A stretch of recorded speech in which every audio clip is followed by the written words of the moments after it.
This is video number 3.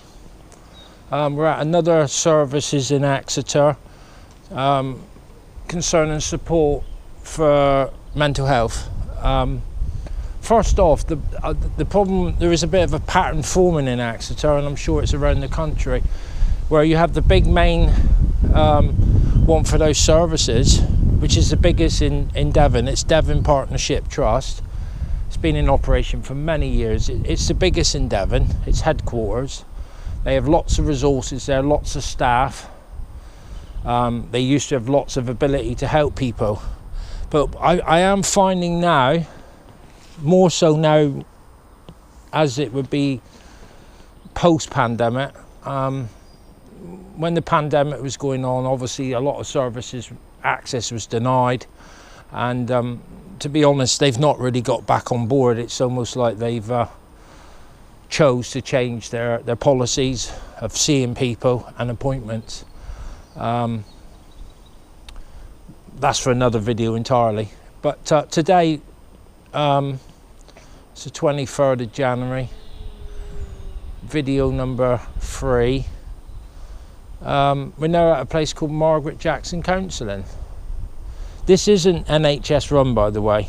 This is an independent service. To give them credit where it's due, they're very nice in here. There's a lady in there, she's very nice. They're not NHS as far as I'm aware, they're private. I think there's situations where you have to pay for some of your counselling and therapy.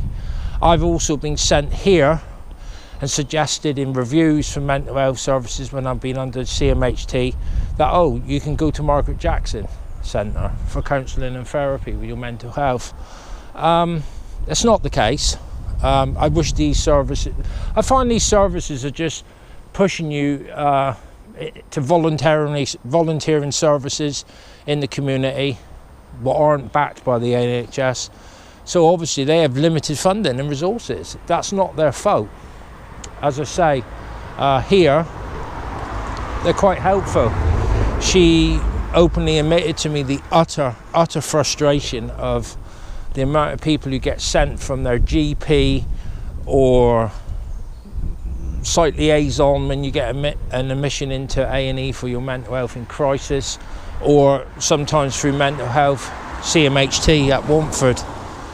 They get utterly frustrated with it. The lady explained to me, I wish they would stop referring and sending people to this service. She explained if you have complex issues with mental health, mostly unstable disorder, bipolar, schizophrenia, behavioural issues, chronic depression, suicide, ideation, self-harm, you know, the list goes on and on. She was very nice, to be fair, and she said, we just don't have the services here. We don't have the high-level counsellors available to deal with your needs. I think she was being very fair. I've been here several times. She's always been very polite. She even drafted the letter up to my mental health support worker at Watford, CMHT, Devon Partnership Trust, stating in the letter, you know, why are you sending this person to us? You know we don't have counselling and therapy available at the high level that this patient requires. This is another example of Devon Partnership Trust in Exeter just in-traying you out of their in-tray into someone else's in-tray, and off you go. And you end up in a situation where you feel utterly discarded, let down by services. I mean, Margaret Jackson Counselling, it's not their fault. They're very kind here. They just simply do not have the resources. Yet the higher up services will state that you can go here, you can come here. So this one's a bit of a different one, in the respect, like, you will not get no support here, and it's not their fault.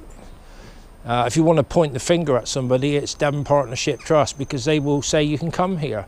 Although in some circumstances I've been told by a care coordinator, why are you going to Margaret Jackson Counselling? They will not cater for you. They can't. They don't have the resources or the counselling. So then the question is asked, well, okay, so where else can you send me? It's a very frustrating situation because, as I've said previously, when you're in crisis serious mental health crisis, you live in hope that there's someone to give you some support.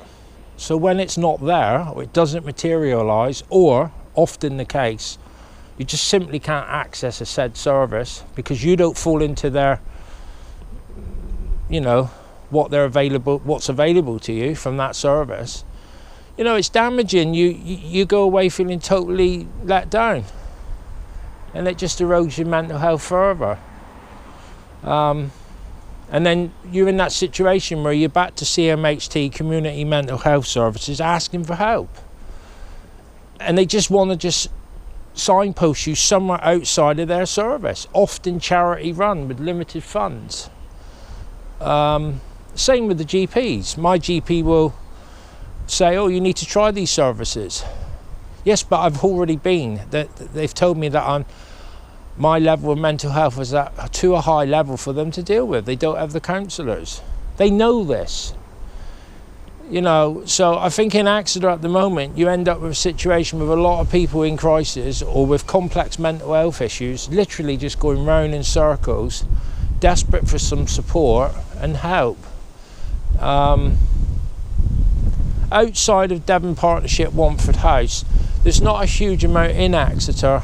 I don't think I've missed any of them. There's not a huge amount, and the ones what are there, potentially possibly available, are very limited. You know, they're charity run, or they're not under the NHS umbrella, so they don't get the support. But like I say, finally on this one, I don't blame this service. I think she's been very robust here and wrote letters to my mental health care coordinator and to my doctor stating, look, you know, this gentleman just simply can't come here. So they've not failed. They're just in a situation where they're very limited in the support they can give. So that's the video for today. We're going to do another one later on, or maybe tomorrow.